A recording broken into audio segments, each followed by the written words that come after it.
Hi guys! For today's video, meron akong isi-share sa inyo. Isang napakagandang eksperimento. Hindi siya actual eksperimento, pero ang ganda ng output niya. So, itong ipapakita ko sa inyo ay mabibilib din kayo. Kasi ako ngayon ko lang ito nasubukan. Ngayon ko lang din masusubukan. Okay?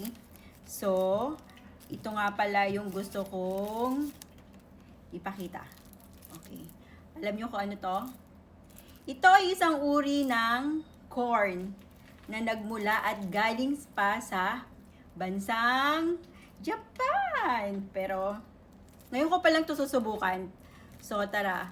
According dun sa nagbigay, pwede mo daw siyang kainin as is. Hindi mo na siya ilalaga.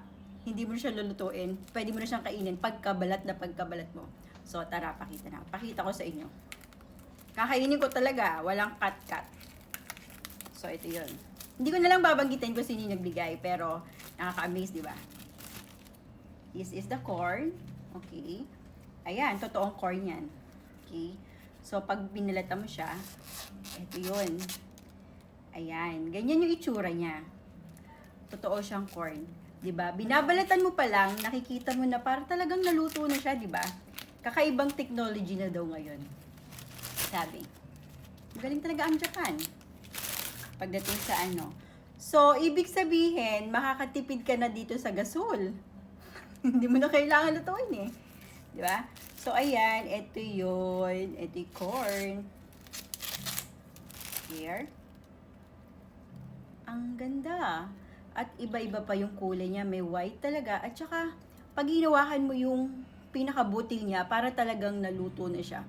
Guys, tingnan mo, ipopoke ko ha. O, di ba? Grabe.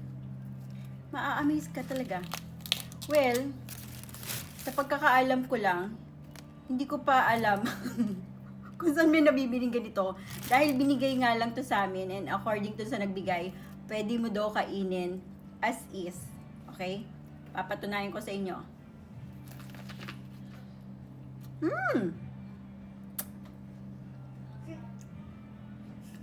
Ito nga.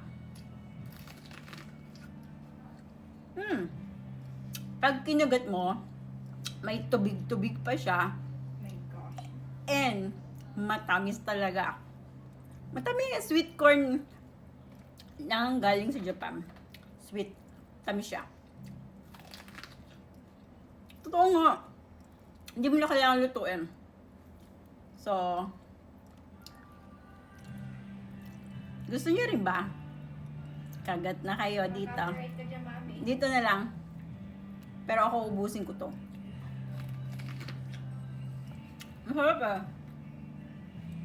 3 piraso yung binigay niyang ganito. Parang feeling ko nakikita ko na to sa SNR. Yung mga iniinit lang sa sa microwave. O ayan yung lipstick ko. Hindi siya humahawa. Want more? So yun lang, share ko lang. Eto yun. Meron pa ako isa dito na hindi pa nabalatan. Eto. Here. Laki, no? Sweet corn from Japan.